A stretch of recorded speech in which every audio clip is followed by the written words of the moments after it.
Well, I thought I wouldn't be too nervous because it was a mock interview, so I thought, oh, it's not going to be that bad. But yeah, when we got to where it was going to be held, it was kind of a bit, oh my gosh, it might be a bit more stressful than I thought, but it was okay.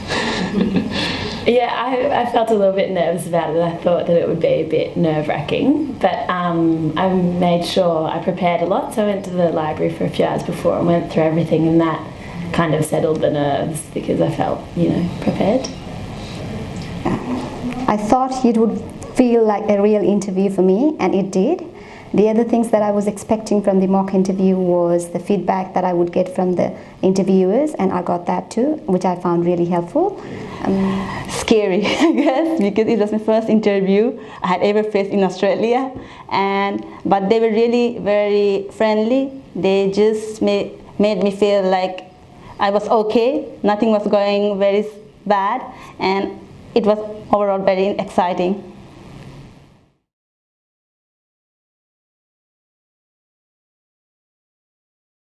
Yeah, it was Elaine and someone from the UTS Careers and one of the registered nurses from RPA. It was because someone from industry is going to be kind of the people you're going to meet when you actually go for the new grad positions and get the interviews, so they know what the selection criteria is and what you need to kind of do to get into that position. And someone from the university is good as well because they know what you've been learning and they know what's expected of you, and the careers advisor definitely, because they're the ones that kind of know what to do in a job interview to give you the best results. The clinical questions I found were a bit trickier. I wouldn't say they were difficult, but they were a bit trickier in a sense that I was given the case scenarios in which all the three persons were equally important, but I had to justify my answers, why I would prioritize one of the patients, and at the same time I also had to justify myself why I would leave the two other patients. So I found it a little bit trickier. It was a clinical question, so it was there were three patients and we had to kind of prioritize the care and assessment. It was basically the policies around infection control and how do you represent yourself as a resident nurse in the future when you finish your studies and get into the job. Yeah, my question was a bit different. It was kind of one that they'd put in a lot of the presentations that prepared us for these interviews, the careers ones that UTS do, but slightly different. So it wasn't one that I'd already seen before, but they all kind of follow the same pattern. So at the start I was a little bit thrown because I thought, oh, I don't really know that one, but then I realised that it was similar to another one and that I could use the same example that I'd use for something else and tailor it appropriately. So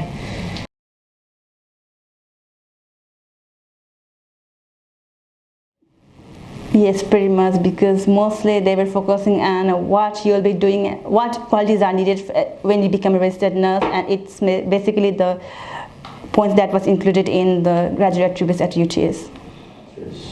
I tried my best to focus on those attributes to my level best, and the feedback that I got from them were really good on that topic as they told me. So I think the education and knowledge that I've got from UTS really helped me to express all those attributes.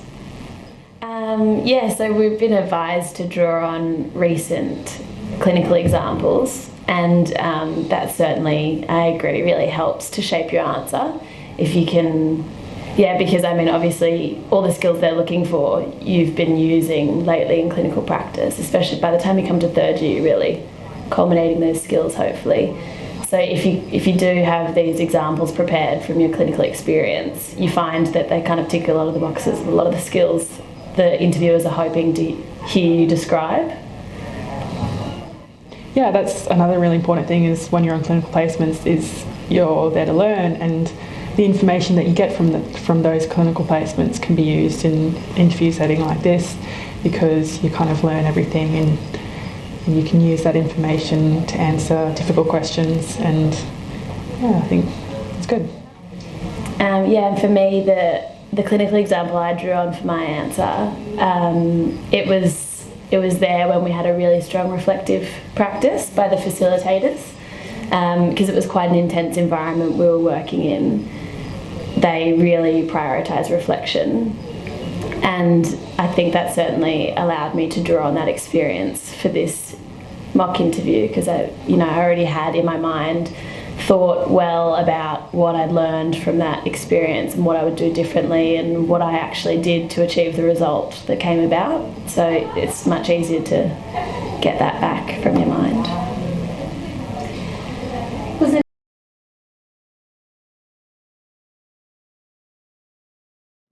It was really helpful.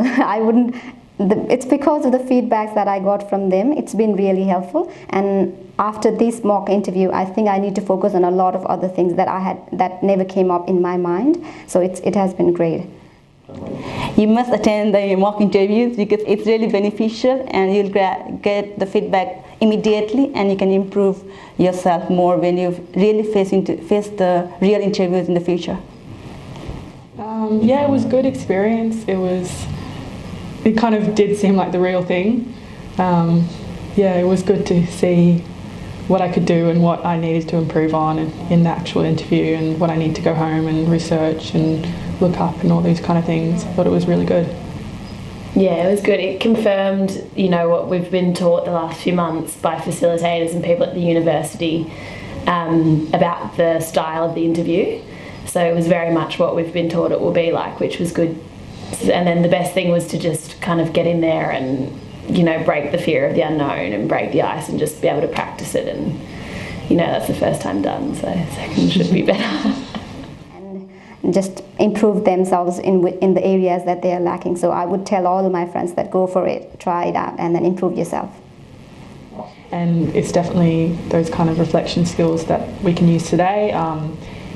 You sit back and you say, oh yeah, I need to know how to answer that question a bit better, and you kind of build on that and you go, yeah, I need to go home and do this a bit better. Whereas on clinical placement, it's really good learning environment, and you do have that ability to go and sit back and think about what you need to do differently next time. Yeah, I agree. Well said.